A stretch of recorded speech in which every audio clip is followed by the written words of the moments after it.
Welcome to Hockey Nights in Vegas, episode 73. My name is Eddie Rivkin. I'm joined as always by Lindsey Brown of Lotus Broadcasting and by Chris Chapman of Fox Sports Las Vegas. It is that time of year, kids. 15 games to go. The Golden Knights are 36 wins, 24 losses, 7 overtime losses, 79 points. They are currently sitting in the second wild card position as they have one less regulation loss than the Los Angeles Kings, with the same amount of games played.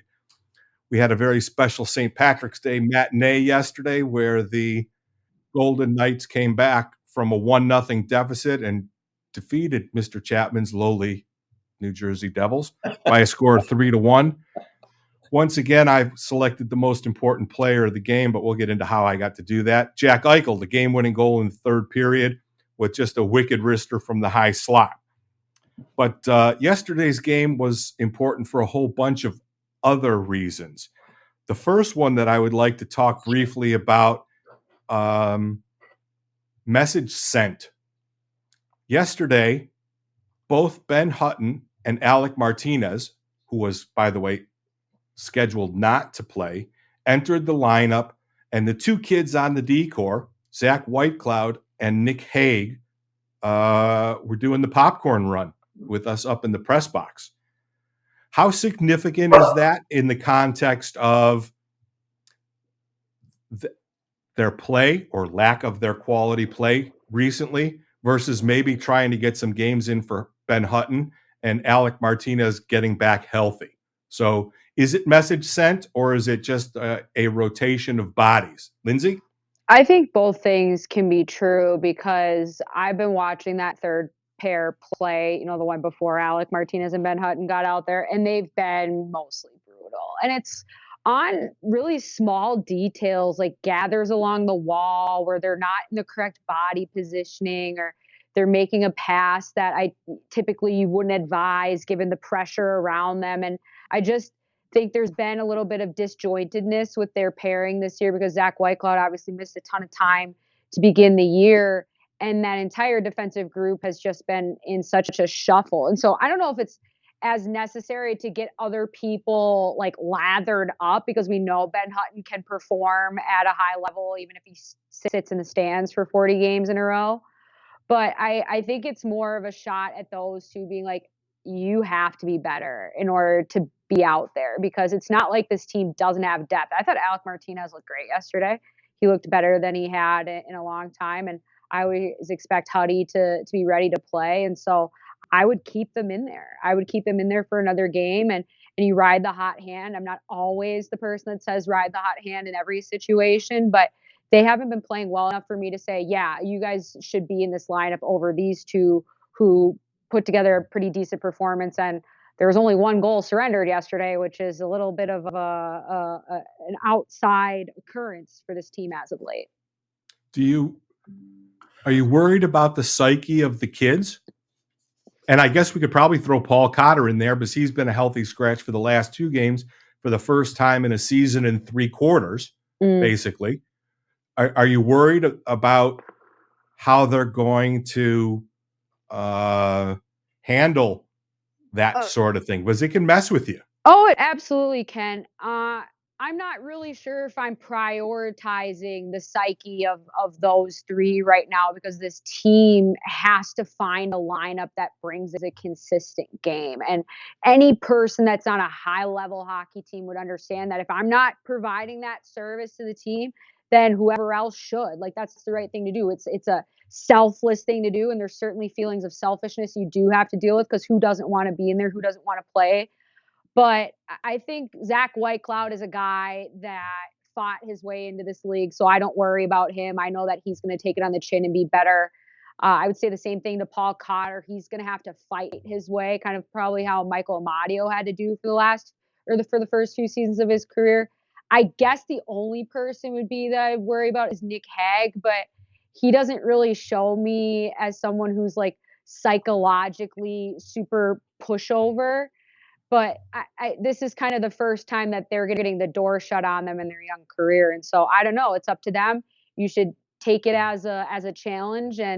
put yourself in position every day to be the answer should your number be called, and then hope to God that you're able to perform in the big moments. And if you're not, you stick with who does. Chap, you worried about the kids? No, for pretty much everything Lindsey laid out. First of all, if I'm Kelly McCrimmon and I'm Bruce Cassidy, I don't really care about their psyche. I care about winning hockey games. And the reality of the situation is that pairing, both Zach Whitecloud and Nick Hague, have not been good enough this year. They're on the ice for a lot of goals. I know Whitecloud missed a bunch of time due to injury. I think he spent 2 different stints on the injured report or injured list. I mean, I guess it sounds cruel when I'm like, no, I don't care about their psyche. Look, obviously, I understand they're human beings, and I care about their mental health and well-being. But from a hockey standpoint, my priority is winning hockey games. And my priority is putting the best lineup out there every single night that's going to win me hockey games. Look, we've seen lots of guys get benched and be better for it. We've seen guys go the opposite direction. I think for everything Lindsey laid out with Paul Cotter, Zach Whitecloud, both basically being afterthoughts as far as guys who were ever going to play in the NHL. Now both of them have their names on the Stanley Cup, immortalized in hockey history. So they're tough kids. They're kids who have gone through tons of adversity to even get to the NHL. Whitecloud going to Bemidji State, which is, it's not exactly a powerhouse. Excuse me. Another Minnesota, right? Excuse me. You opened that up. But, don't start. And Nick Hague, look, Nick Hague's a guy who's had a chip on his shoulder since he came into the league. He thought he was going to be a first-round pick. He ended up not going in the first round. And I think he's worked his way into being a National Hockey League player. Never was given anything. He's worked, and he had to go through the A, and he had to go through juniors to get here. So I don't think the 3 of them are going to have problems with being benched. Like, I don't look at the 3 of them and say, oh, this is going to break them. I think, if anything, it's going to make the 3 of them better hockey players. I think it's going to make them tougher, because in the case of Whitecloud and Cotter, it's just more adversity you're going to have to face in your career. Now, the question I'll pose is, do we see Zach Whitecloud, Nick Hague, and Paul Cotter part of the future plans of the Golden Knights? Because I think that's maybe a discussion that you've acquired Noah Hannafin, who if you don't re-sign, it's an absolute failure. Well, but I don't know. I don't know if you can say it's an absolute failure, though. He has said over and over and over, and you have to go back to before he was acquired here, when he was in Calgary, and there was all the drama going about if he was going to get moved. He wants to go back east. He wants to play closer to home, and he said that. He's even said it since he's been here. I think that they have the money to do it, so I think that they're going to do everything that they possibly can. But if the player doesn't want to be here, no amount of money, he's got a wife, I think he has a fairly young baby, and he's said over and over, I want to go back east. Now he gets to play with Jack Eichel, who's his buddy. He gets to play on a team that's going to contend every year, all that other stuff. But I don't know that he's a given yet, because normally when the Golden Knights do this, they have something cooking, and I'm sure that they have something cooking. But he's been here a couple of weeks, haven't heard anything from it. Well, I believe you don't give up a first-round draft pick.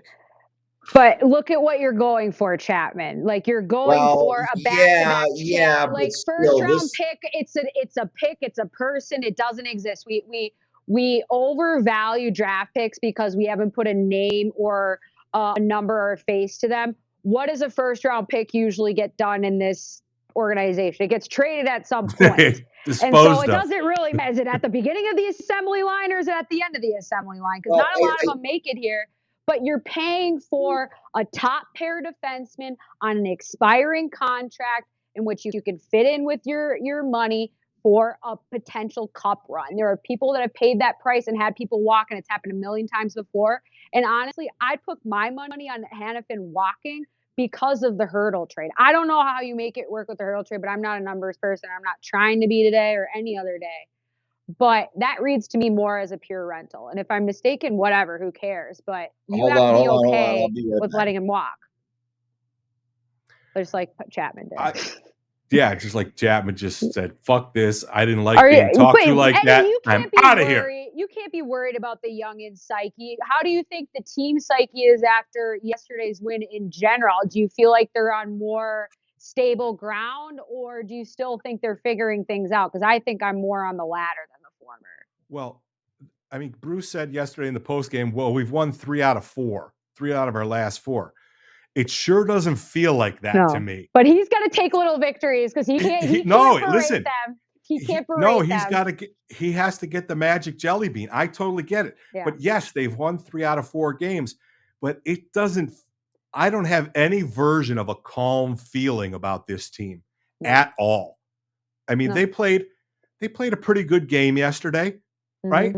They basically, they close to doubled them in shots.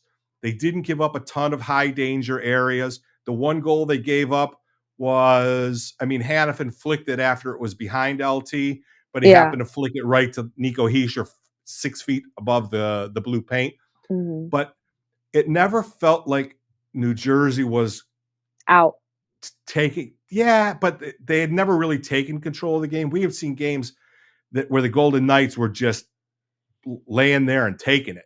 And I thought their effort was better. I thought their compete level was higher, but I still think their execution is not great.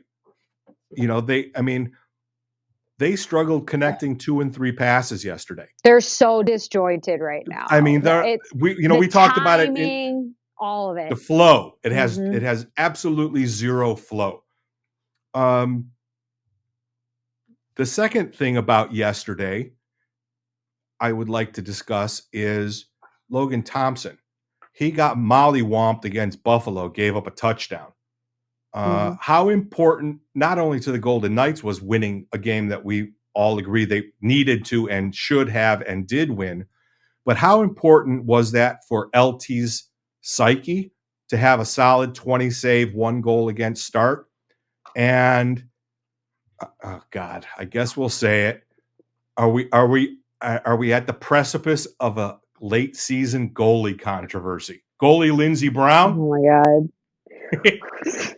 No. Well, the controversy is I'm not sure who the one is, but looking at their splits going forward, I would just play LT at home and I would play Adin Hill on the road because LT is 12-5 at home this year. Adin Hill is only 8-5, but is 9-4 on the road versus LT is 6-7. LT needs, good job, great save, awesome. And he got honestly lucky yesterday that goal was waved off early in the game because if that goes in, it's a completely different situation. And a power play right behind it. Oh God.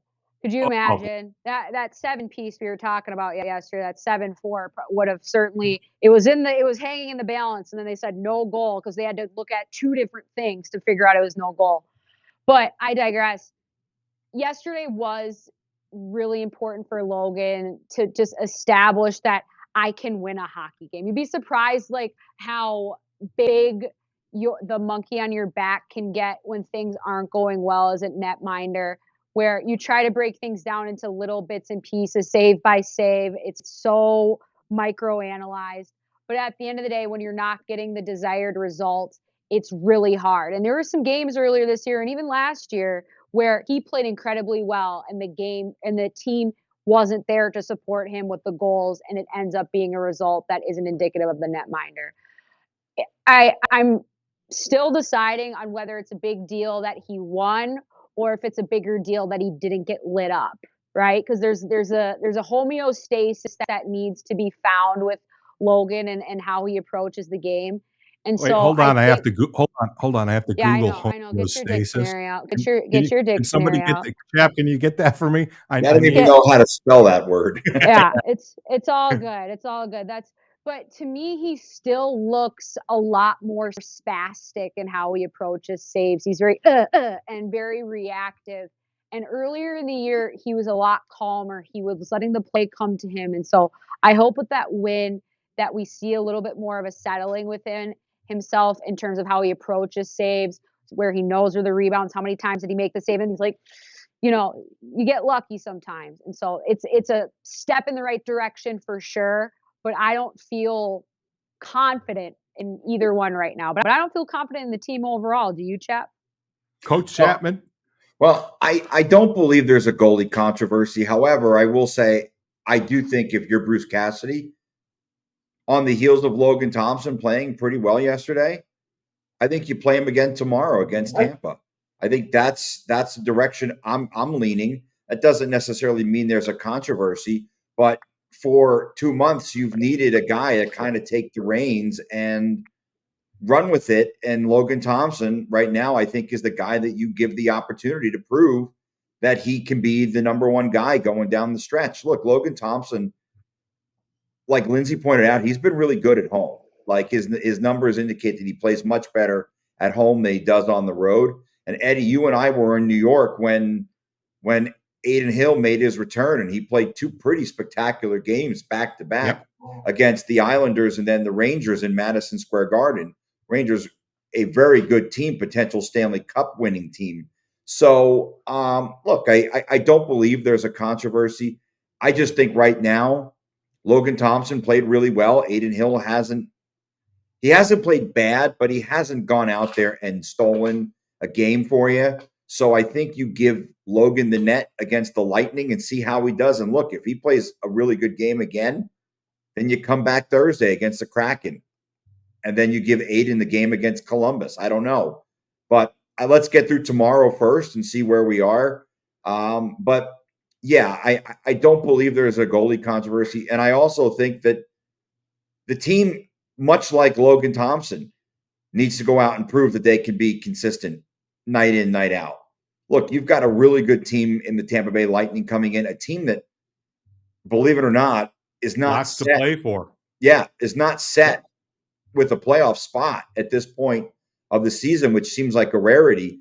They're in right now, but there's a lot of teams nipping at their heels trying to dethrone them from the Mount Rushmore of Eastern Conference teams right now.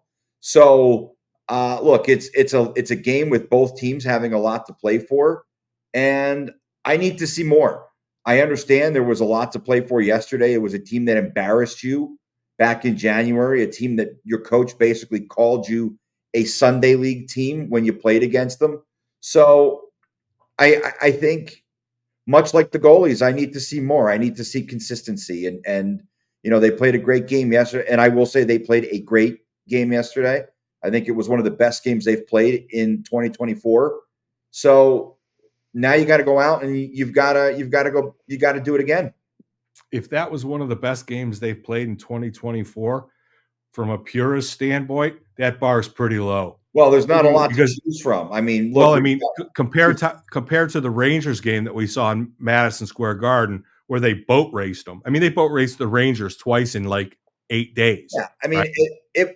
But I mean, we're now towards the end of March. I mean, we're March 18th, and we've got what, 4 or 5 games we could point to in this calendar year where we're like, yeah, you know what, the Golden Knights played a great game. Edmonton. Maybe Toronto. I mean, they put a lot of goals up against Toronto. I don't know if you would say it was a great game, but they certainly haven't had a ton of quote great games to choose from. So yeah, I'll put yesterday in that they've played. It was a great game from the perspective of the fact that there really aren't a lot to choose from. Lindsey? Yeah, I mean, I've seen them play better in some losses. I don't know. This team just feels really off to me.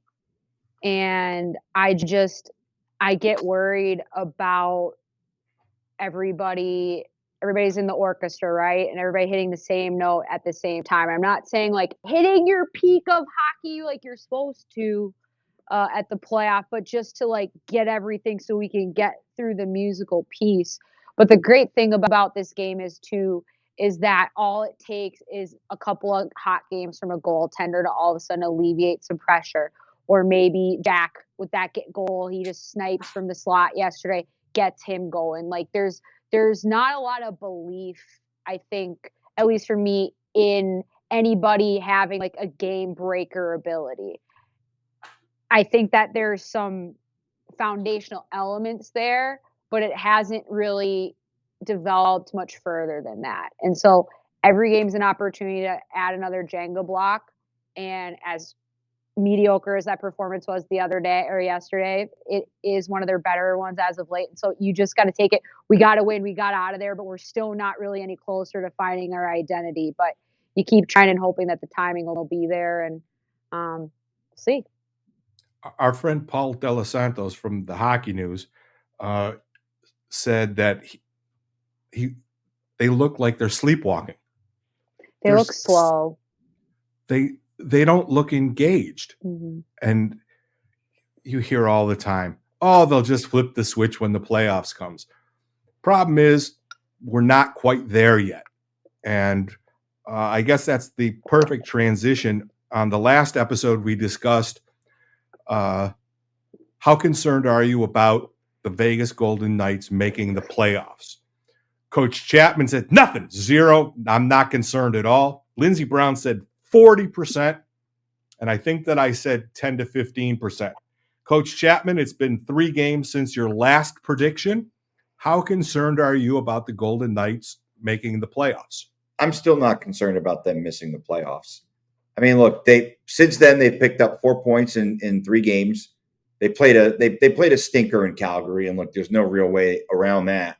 But they won the game they needed to win against Seattle, and they won yesterday against the Devils.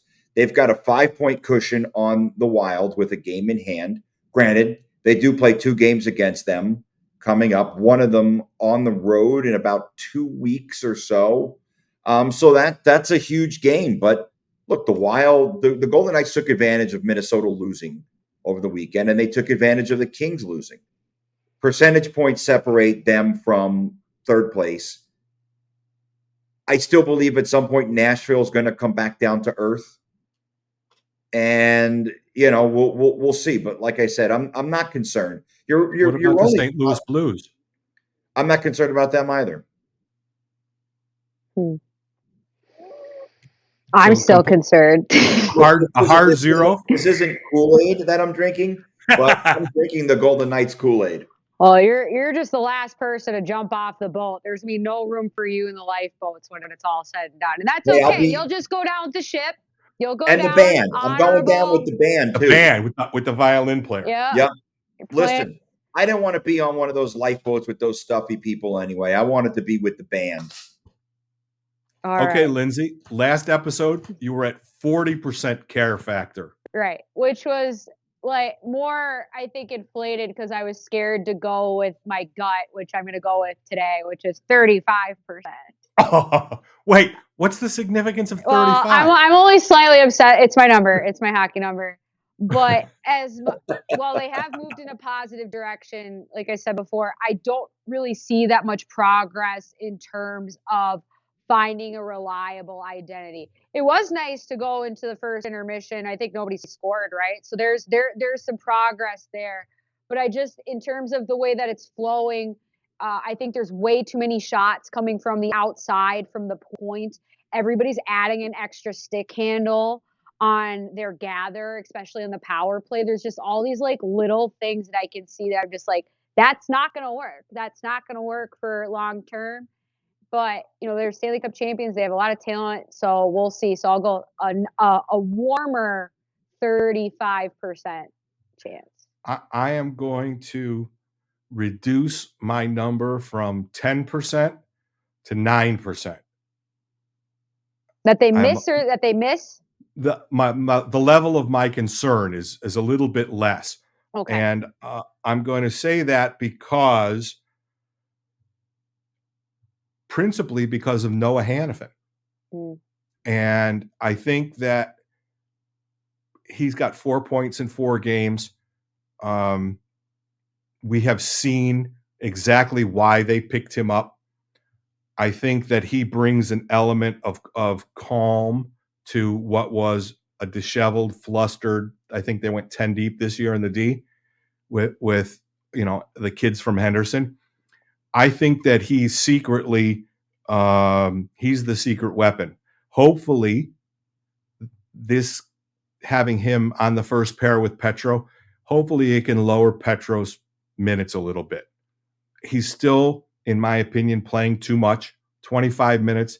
If they're going to go with that 6 veteran core that they showed us yesterday, I think that they have to sort of change the balance of minutes. I mean, listen, Petro had to carry the load when Shea Theodore missed 30 games and all the other problems that they've had on the back end, and Pahal and Cormier and everybody that they played. He absolutely had to do yeoman's work to do that. But with these 6 guys, if we take the premise that they're going to run with them, like we've talked about in the first segment, they've got to get Petro down to 20. They've got to even it out, because they have to believe in Ben Hutton and Alec Martinez going up to 15, 16, 17 instead of 12. And those 4 or 5 minutes need to come off of the top pair's number, excluding special teams and the anomaly minutes and stuff like that. Hardcore 5-on-5 minutes. I think Pietrangelo needs a little bit less of a workload going down the stretch to have him just that little bit fresher come theoretically playoff time. And the other thing is, my concern is still the front 12. They still, yesterday they moved Nick Waugh up. They put Hutton in 4C. Nick Waugh maybe was the MVP when he went up and played all those 2C minutes when all the injuries were happening on the front end. But we still have no idea what the lineup can look like on game 1, series 1 of the playoffs if they make it. And this team going forward is liable, I would say likely, to start the first game of the playoffs with a lineup they've never iced the entire regular season. And we were talking about, being joined and being connected and consistency and all kinds of words like that. How do you get it if you still don't know who's showing up? Not who's showing up, who's going to be in the lineup every night? Yeah. Lindsey? Well, for me, that's really the big project right now about the 4th line, because when things aren't going well, what do? You simplify. And simplified good play from your forwards is possession or time spent down in the offensive zone. Usually they go hand in hand, but there is such a thing as just forechecking the hell out of somebody, holding them in there, and being that physical presence. And there were shades of that yesterday. Absolutely. I thought Michael Amadio played a hell of a game. I think he's played really well over these last few weeks. But when you talk about establishing that physical identity and getting the other team, at least hindering their ability to find their best game, to find their flow, everything else, I think that it is going to allow more breathing room for that top 6 to figure out what it is, whoever that is, if that's in the playoffs or down the stretch here. But this team needs to get back to its roots about being a physical and demanding team that is going to force you to go to the areas of the ice that you don't want to. And they haven't been doing that this year. They've been more rush heavy. They haven't been as good along the boards. They've been losing battles. And so that's where I'm kind of watching Bruce, how he plays, is like, is it about having more proximal support and having bodies near you? Are there people cheating? Is it about hygienic skating and making sure you're not getting off your mark? Is it about sending more bodies? Is it about helping? Like, I'm not really sure. But I know that when this team runs well, it's when there is a domineering presence at the bottom of this lineup. And that's the easiest thing to get this fire started. And so I just focus on that and grow from there. So, Chap, do you like moving Hutton down to 4C and breaking up arguably the best 4th line in hockey and playing Stevenson out of his natural position? Because clearly he's a better centerman than he is a winger. And yes, it's not like the old days when I grew up playing hockey where the right wing went right up you just went up and down, right? That's how we were taught. This is your third of the ice. The center's the only guy that can sort of wiggle around. But they're taking away a pretty strong centerman in Stevenson, putting him on the wing with Waugh. I guess they're looking for more offense, but do you agree with breaking up the fourth line and playing Stevenson out of his best position? Well, it worked yesterday, right? You got a goal from William Carrier and the fourth line. And I thought what's really interesting about that goal was, sure, only two guys get assists, Hannafin and Pietrangelo. But that if I'm showing a video to a group of kids on how a line, every player on the line contributes to a goal, that was prototypical of what you would want, because Hutton and Kolasar both did their jobs there, helping the Golden Knights get the puck up the ice and into a favorable position. But look, I don't know long term if that's the answer. I mean, Brett Howden's proven that he could play in a couple different positions and a couple different slots. The problem I have is Nick Waugh is a really good centerman, but Nick Waugh has struggled when you move him out to the wing. Yes. So you're kind of in a spot where you have to play. If you're going to move Waugh up, you have to play him at center, which means you have to move one of your other centermen to the wing, and thus it kind of negates, I think, a little bit of what Chandler Stevenson can do. Look, I thought Stevenson, he had a couple really good shifts yesterday. There was one where in the first period where I think he took a high stick, drew a penalty. Yeah. But he almost put the puck in the net on that shift where he drew the penalty. But look, it's I think you raise a really interesting point, Eddie, because here we are, 67 games done on the season, and this team is still trying to figure out who the hell they are, what their best line is, what their best set of lines is. I think we know what at least you're, even on the defensive end, you're still kind of struggling a little bit with your bottom two defensemen. Like, are Hutton and Martinez going to be your two guys going forward?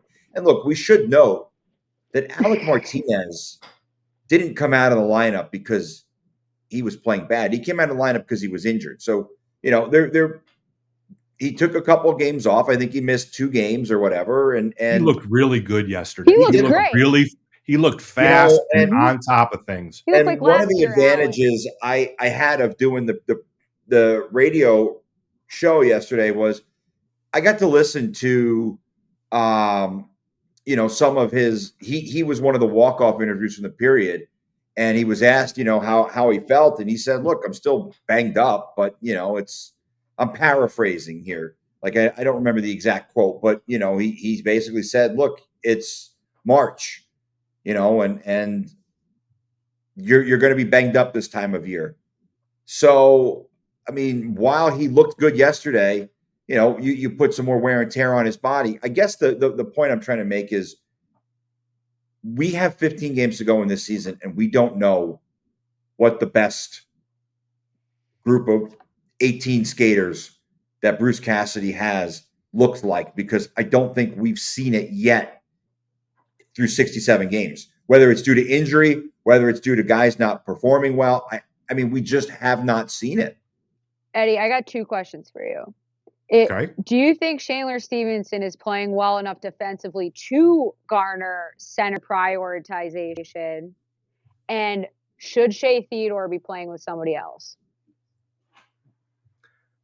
I think that the downgrade of play for both Chandler Stevenson and Nick Waugh when they go out of their natural positions is about the same.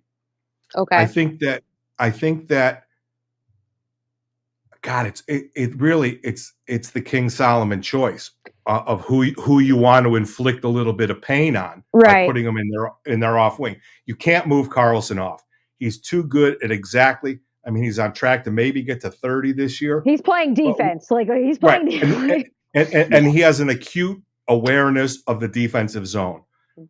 I think that God, that's an I know. impossible. I think it really is. It's an impossible question because somebody is going to have discomfort. Now, the upshot to that is I like having two centers on that line. So depending on where the faceoff is, you can always have a strong side faceoff guy. Yeah. So I like that. And if somebody gets kicked out and it's a key defensive zone faceoff, you have a second center. Mm-hmm. But that's coach speak. Every coach will tell you when they talk about that, oh yeah, it's great. We always have the extra center. It's fingerling potatoes. That's not the meat of the thing. Yeah. Yeah. So I honestly, I think that I like that Wah shoots more.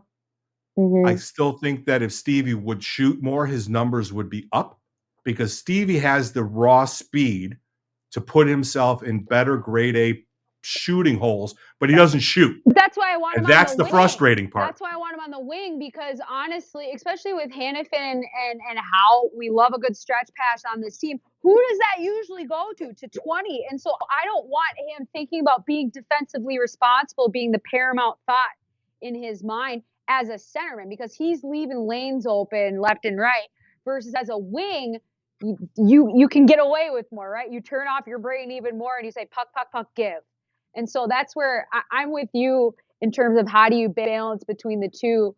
But I look at it from who is going to give me the best chances as centerman to be defensively sound instead of the scoring. That's Nick Wah. Exactly. And so that's why Nick Wah right now is playing center for me because he's not looping and swooping like Chandler Stevenson is. So let Stevie go be what he is. Go be that cherry picker, be that breaker and be a threat, maybe stretch their defense a little bit so they can't stay on the blue line as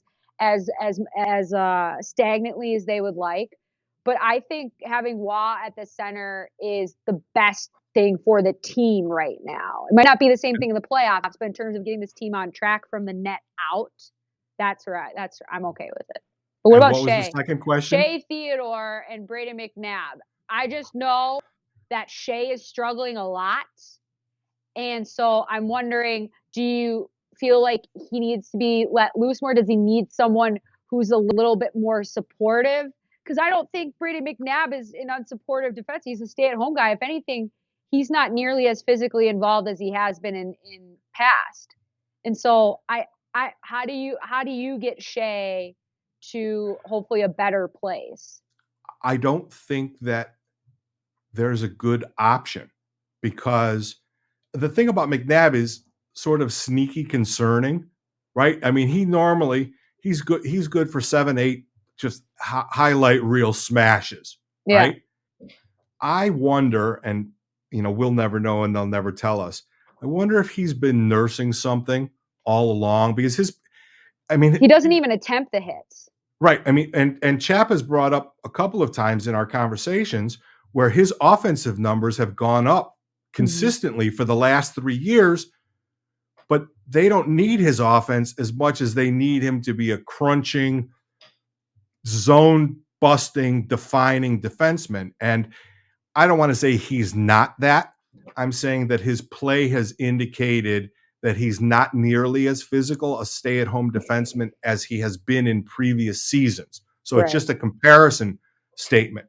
Well, let me bring this up, and since the topic is here, it should be noted that Brayden McNabb's penalty minutes are way down. Mm-hmm. He's only at 26 penalty minutes for the year, which, if you look at his career numbers, they're about half probably. Yeah, they're generally in the high 40s. He's had a couple in the 50s.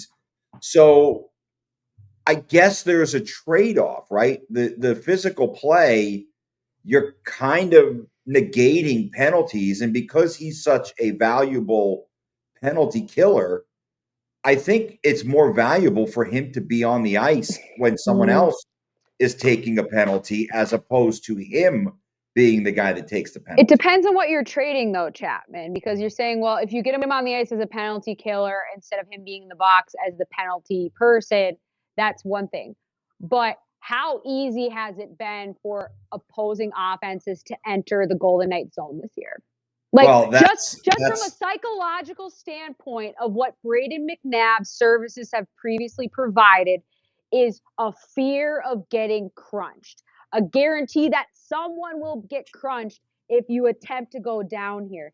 And that creates apprehension, that creates mistakes, that changes the way the way defenders play rushes. And that's Sure. where it's like you're saying, Eddie, Brayden McNabb isn't on this team because they want him to score pucks. Just because he scores on an open puck does it, like, that's not usually the end goal, right? It's like a dump off option to your fourth wide receiver and it breaks for a touch. You're like, great, but here was the play that it was supposed to be and we didn't execute on it. Well, it worked. It's not exactly what we're going for, and there's actually bigger consequences to this very small change, because I don't think that there is a snarl in this blue line right now, not enough. And you can tell whether it's on zone entries or defending them or in front of that net. And I think a lot of it has to do, at least in part, with Brayden McNabb not being that guy, whether he's hurt, whether Bruce said you need to take a step back because we can't spend time in the box because we have so many people out, whatever. Now that I think about it, that could be a huge ripple effect for what's been really ailing this team defensively. Well, I think to answer your question is I don't think there's an alternative. That's true. I mean, do you put Shea Theodore with Ben Hutton and put McNabb with Martinez? Right. I no, don't know. I don't think you I can wouldn't break up do that. Hannafin and Pietrangelo. Yeah, but I wouldn't move Martinez with McNabb. I mean, you know what? Here's the thing, and again, the walk-off interview, I did not know that Ben Hutton and Alec Martinez played together when they were both with the Kings. Martinez said, I knew him because we played together in LA. I knew they were both in LA, but I didn't know that they actually played on the same pairing together. So there might be some chemistry there. I don't know if Martinez and McNabb had played together when they were both in Los Angeles, but it's certainly a possibility. DoorDash. Are you in Mr. Rogers' house? There's so many activities going on in your place. Go get the door. Lindsey and I will run filler for a while. I just don't think there's an alternative. I mean, Shea is exactly what he is. And he needs to be the top defenseman on that pair. That's what's so disruptive, is that, like, he's supposed to be the guy that figures it out, and he's struggled. But he racked up a bunch of points when he came back off the injured list. But listen, he's never going to be a 200-foot NHL defenseman. No, It's not his wiring. It's not the way he's going to be. And I mean, so that's why you could put him with Martinez. Like, Martinez was playing with Petro for so long because Petro needed to go off in Rome and do whatever he needed to do. And so it's like, how do you help balance the scales if Shea is out there doing what Shea does? Because, like, I don't mind Hutton because I think he can make up ground, but I also know that Hutty can jump too, and I don't want a situation where we got D that are too far down and nobody's back, like where there's that kind of downhilledness. I'm not opposed to breaking up Pietrangelo and Hannafin. I'm really not. But yeah, it's for the strength of this team being the defenseman, it sure is a very difficult group to find. There's no alpha. People's best. No, there's not. There's no true alpha. See, no, I think Pietrangelo is that guy. You have a tired alpha. He's tired alpha, though. Like, I think Pietrangelo doesn't come across that way with us as being the alpha. Well, maybe he does a little bit. He's the most type A guy. Like, he's out through and through. But, like, I think there's a lot more to him than what we see. Like, we only see a little bit. Yeah. And I think at the end, there's a reason the guy was a captain of the St. Louis Blues. Exactly. It's interesting that you bring up the idea of breaking up those two, because what would you hypothetically, you break up Hannafin and Pietrangelo. You play. Well, let's just make it easy. Coach Brown, tell me. Shea, Hannafin, Coach McNabb. Brown, what are your three pairs? You have a completely clean slate. You know who the bodies are. We'll we'll include Whitecloud, and Hague in that. So we have 8 healthy bodies to choose from. You have to give me 3 pairs and 2 black aces for the playoffs. Okay. I'm gonna put. See, this is where I'm like, who do I want Martinez with? Like, and is it Martinez that we saw yesterday, or is it Martinez we saw when he was hobbled the whole season? That's the other question too. That's the beauty of this. You Right. get to pick. Right. Well, exactly. And so, like, just for funsies, I would want to see what Shea and Hannafin would look like. And then I would put Petrangelo and Martinez together because of the experience. And then I'd put Hutton and Whitecloud. And so that's where I would start. And again, that leaves Brayden, McNabb, and Nick Hague, and that's a lot of size and a lot of burl and a lot of people who are out there to settle scores in between the whistles as well. So that's a different type of thing. But I want to insulate Shea a little bit, but I also want to weaponize him. And I remember talking to Ryan Wallace about this, how he's like, how scary would it be to have Hannafin and Shea out there to like just run verts essentially and push and push. And that's where it's like, I think the best thing for this defensive core is for them to become a threat, not necessarily as a scoring group, but as a group that plays defense first and then scores when that job is done. And I think you're okay with no snarl at all on the back end. I mean, I think there is snarl, but there's not as much. Well, there's not as much when there's no. But like we were just talking about, McNabb doesn't have the same snarl. So okay, so you put Hague instead of Hutton. Ben Hutton isn't necessarily that guy who you look at, but he's a guy who certainly isn't afraid to mix it up. We've seen him get in a couple of fights. So and Nick Hague to me is the one that I've seen struggle the most as of late, and so that's why he's down for me over Whitecloud. And so I don't know. I think there needs to be snarl, but there needs to be people that are boxing out in front. And I don't think that's happening with the defensive pairings that they've been rolling out on a consistent basis. Coach Chapman, you have 3 defensive pairs and 8 bodies, and who's having popcorn with us? Well, I think Zach Whitecloud's going to be having popcorn with us. I think from what I've seen, he's the guy who I think has struggled the most. And I also think you have to have some semblance of size in somewhere on that back end, whether it's McNabb or Hague. I want the experience factor, so I'll go. Who's the better defender? McNabb. I think McNabb's a better defender. Who's the better defender, Whitecloud or Hague? Whitecloud. I think Whitecloud. Okay, so what about putting Shea with Whitecloud? I wouldn't hate it.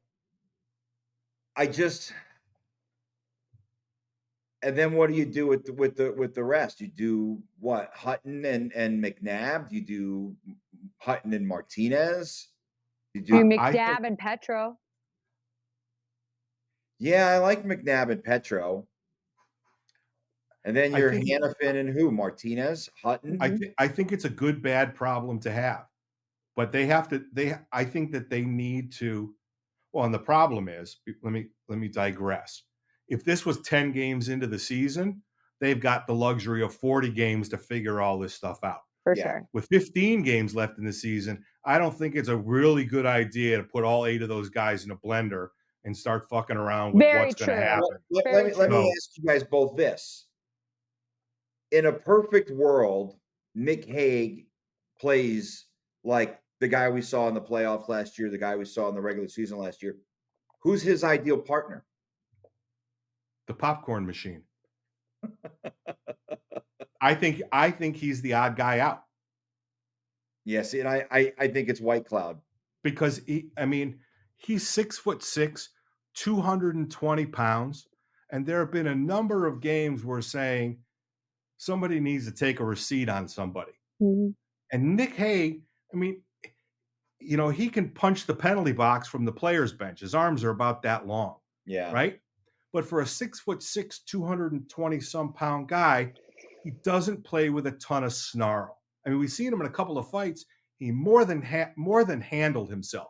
And he fought the kid in Minnesota, or he fought a Felino, I think, in Minnesota. Yeah. Right?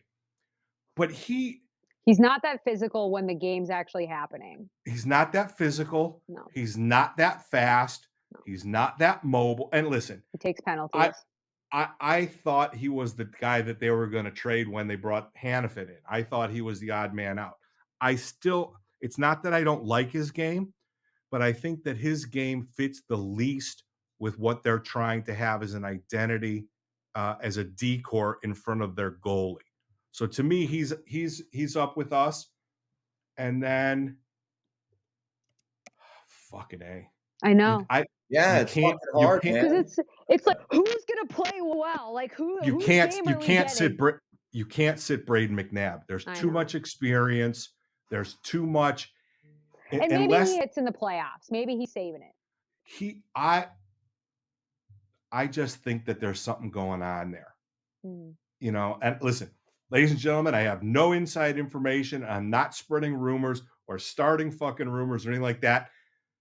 His dramatic change in play just tells me that something might not be right. Mm-hmm. And I mean, I don't know. They have 15 games. They don't have a lot of time to figure this out. You know, it's a great runway to land that 747 on. Yeah, I mean, it's a great thing to have 8 guys healthy. It's a great thing to have Caden Korzak down there, who's proven, I think, beyond a shadow of a doubt that he's NHL ready. Right? Would you give him a shot? Would you give him a shot? No. I already got like 3 of him on this team. No. I guarantee you, if they make the playoffs, he'll be a black ace. Yeah. 1,000%, right? Too. Yeah. So, but no, unless they get decimated on the back end in this last 15 games, we're not seeing him up with the big club. Not a chance. Mm-hmm. But man, oh man, you got to think that. Talk about being happy and sad, right? Happy you've got 8 healthy bodies potentially going into the playoffs. Sad is like, what the fuck are we going to do with all these bodies? How do we, like you said, what we're going to get from Ben Hutton. We know that Ben Hutton can sit for 3 months and show up and play like he's been playing every day. I mean, yesterday. Did you know that he had?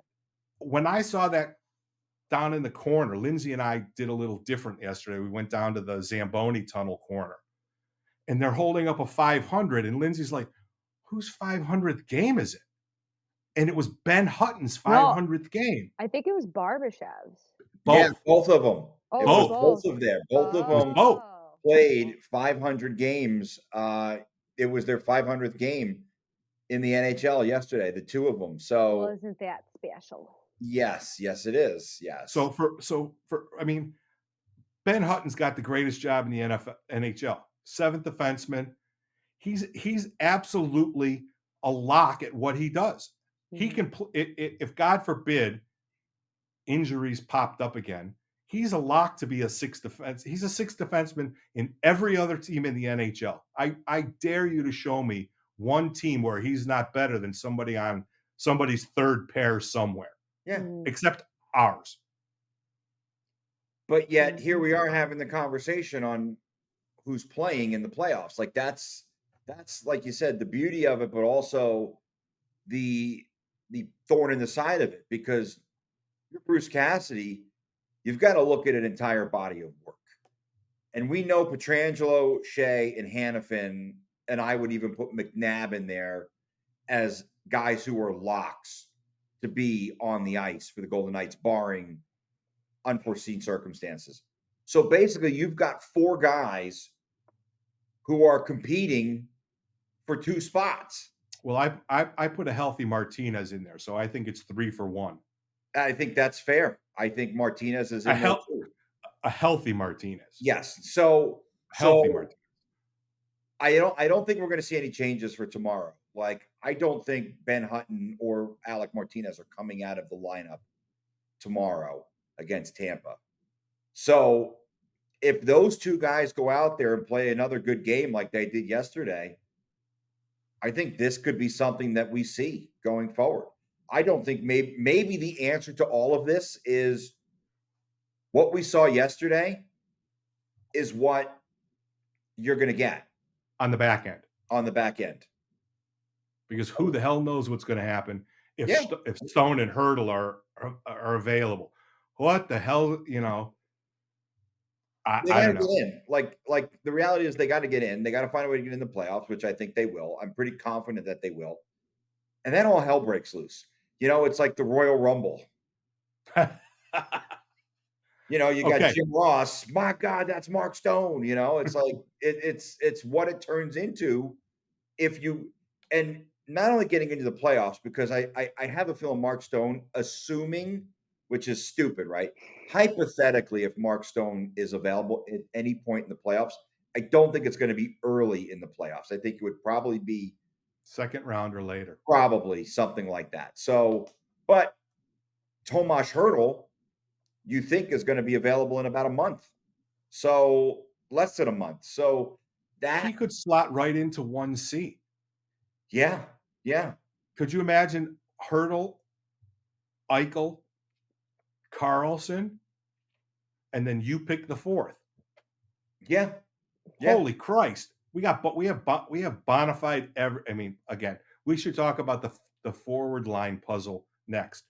Let's finish with talking about social media's favorite topic, even since the trade deadline ended. The Conn Smythe winner's contract is up here and pretty soon. He's 33 years old. He's on pace for maybe breaking Will Carlson's 43 goals in the first year. He's gonna want a raise.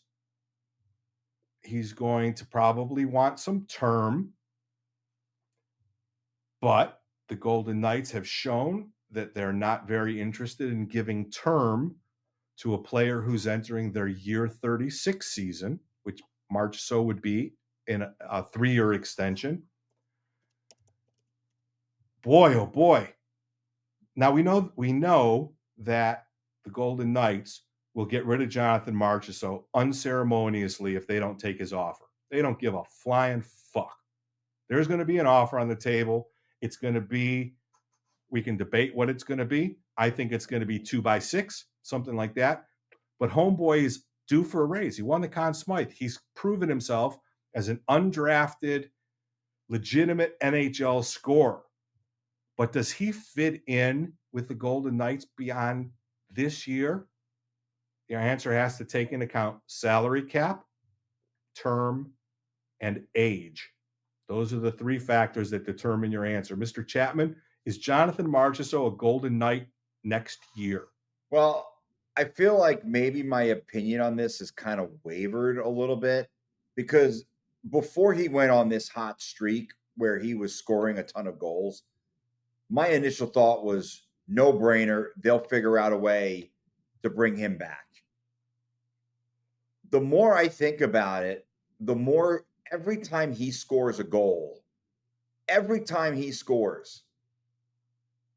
his dollar amount goes up. And I think that signing Noah Hanifin would probably be a priority for this team. And I think if that's the case, Noah Hanifin is going to get much more term and much more money. Because he's 6 years younger. Yes. So I think Tomas Hurdle is a bit of an insurance policy, where if you don't re-sign Marchessault, you can sell the fans, well, look, we went and we got Tomas Hurdle for you. Who cap certainty. Yes. So while I believe in my heart that Jonathan Marchessault will take a discount to stay here, I just don't know how much of a discount, right? Like you can't offer the guy peanuts. Like he certainly has earned a raise. Conn Smythe winner. He might score 45 goals this year. Okay, so Riley Smith was 3x5, and they dumped him after 2. He's got to get more. Tell me, John, general manager Chapman, you've been promoted from head coach to general manager in this episode. Yes. What is your offer to Jonathan Marchy? I'm going 3 by 6.5. Wow. I mean, yeah. I think that's his value. I don't disagree. But The it's not problem gonna is, fit here. I don't know if that's his value to the Golden Knights, but I think that's what he gets on the open market. No. You on don't the open think market, Montreal is going to throw Montreal's going $6 3 by 7.5. Oh, I was going to say. Well, no. It's also a lot more expensive to live in Montreal than it is in Las Vegas. Raise it. He can live in his parents' basement. Listen, Jonathan Marchy is 33 kids. years old. He has 16 kids with 7 on the way. This is his last contract, realistically, in the NHL. His wife probably said, "Honey, you must get all the money." I think she's French Canadian too. Yes. Otherwise, it was a terrible French Canadian impression. It was a terrible French Canadian. Yeah. It was almost Patrick Waugh-like, but somebody's going to give him more money than the Golden Knights can afford to give him. They have a hard ceiling. That cap guy that they have that we never get a chance to see, it could be an AI computer for all we know. He's really good at that shit. There are going to be multiple teams who are going to say to him, "Hey, we got no state tax in Nashville. We have no state tax in Dallas. We have no state tax in either of the 2 Florida franchises that you played for. How do you like 3 by 7.5 and no state tax?" If they go 7.5, he has to leave immediately. You can't say no to that. If the Golden Knights offer him anything less than 6, he's got to go. He's got to go, and that's where it's okay. But what about 6.5? I just the sweet spot. Okay, the 7.5 you said is an automatic. Is 7 an automatic? Yes. Is 6.5 an automatic? Probably. I don't think the Golden Knights are going to offer him 6. I genuinely don't. Here's the other issue you're kind of looking at. The free agent market this year is not loaded with star players. There's some good players. Tara Vinen is a good player. You know, a guy like him. Who's the kid in Florida? I'm blanking. Is it Sam Reinhart? Sam Reinhart. 40. He's on track for 50 goals. Yeah. So you're certainly not going to be in the market for him. I can't imagine. But somebody will give them 8.5. That guy's going to get paid. I mean, that guy's going to make some bank. But that's where Marchy's in that secondary market where you're paying. It's almost like Pavelski, right? A few years ago when he picked up and he left to Dallas and he kind of took not a sweetheart deal there, but he wanted to compete. And I think that's really where it's up to Jonathan And he wanted Marchy. to play for Pete.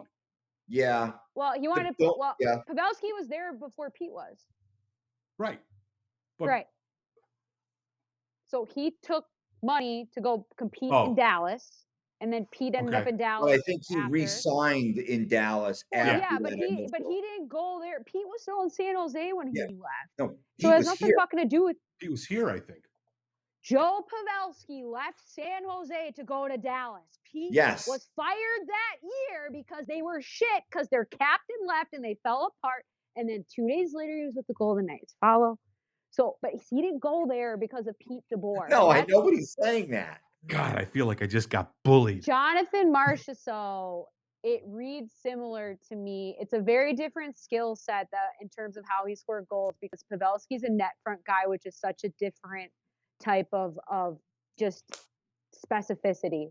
But I just think that he's with Chapman, like you said, I think he's priced himself out of the Golden Knights market. I think that he's already past that ceiling of value. And unless he really wants to just say, I want to be here, I want to keep my kids here, I'm going to take it, I'm going to say no to big money and probably my last chance to get big money. And you know what? If that's his prerogative, awesome. But I just, if the Golden Knights throw like 4.5 or 5 at him. Oh no! Oh, and Lindsey, like you know, like this is the Golden Knights. They're assholes. Like, I They think are. like 26, 28, maybe 31 goal Jonathan Marsh or so. I'd say it's a lock that he's here. 45 goal Jonathan Marsh or so. Conn Smythe winner Jonathan Marsh or so. He's going to have a lot of people banging on his door.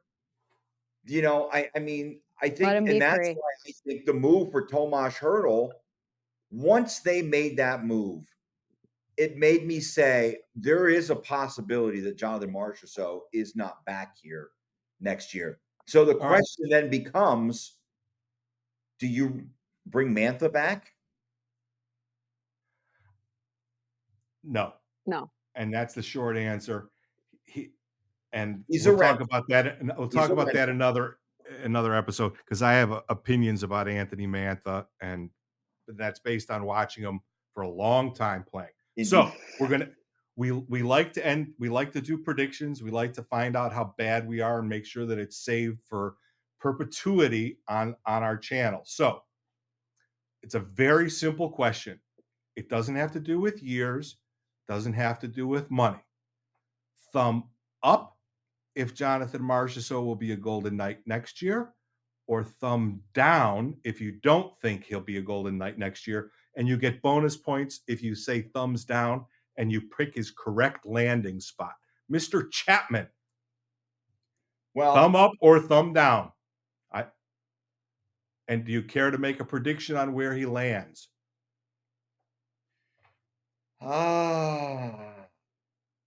New York Islanders. Oh, that's Go far out of left play for his fielder. junior coach, Patrick Waugh. All right. Lindsey Brown, I'm thumb up. also gonna go thumbs down. I hope that I'm wrong, but I think he's gonna go home. I think he's gonna go to Montreal. Come on, Commodus. There it is. And with Florida losing Sam Reinhart and a couple other people, maybe he goes back to South Florida on a short deal, because Barkov makes people a lot of money. I mean, Sam Reinhart should be buying Barkov a lot more than a Rolex for the year he's having. So I'll say it would be interesting to see him go back to Florida, but I agree with Lindsey. He's going home. The grandparents can watch the kids. I think that's the move. And I think that Jeff Molson, the owner of the Canadians and that little brewing company that he has, Molson, yeah, I think it's time to bring the wayward son home. That 5-year-old of his needs to be playing with Canadian hockey players. No offense, that kid is that gotta get there's development. And that's the other thing. Like, that kid, you can clearly see that he's on a track. He's got some jump. As someone who used to teach tiny humans how to skate and around his age group, there's a track. I can't remember who it was that told me, but he's playing with kids 2 years older than him. 3. He's playing with 8-year-olds, Chapman. Wow. Yep. So, to Lindsey's point, you're going to get, I think, better competition for him. And then you've got the aspect of the Quebec Major Junior League. So I guess it makes sense. It does make sense. At the end of the day, I think for Jonathan Marsh or so, his decision will boil down to what is best. Like, it's not a cliche with him. What is best for his family? Mm-hmm. And okay, is he the first statue? Just yes or no. Is he the first statue, first retired number? First retired number. I don't know about a statue. First retired number. All right. That's going to wrap up episode 73. Brought to you, as always, by www.lasvegasadvisor.com and by Dr. John Pierce at agelessforever.net. My very good friend and health guru, Dr. John Pierce, www.agelessforever.net.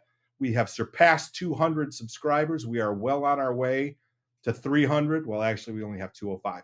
But hit that like button, hit that subscribe button. The episodes are actually up on X, formerly known as Twitter.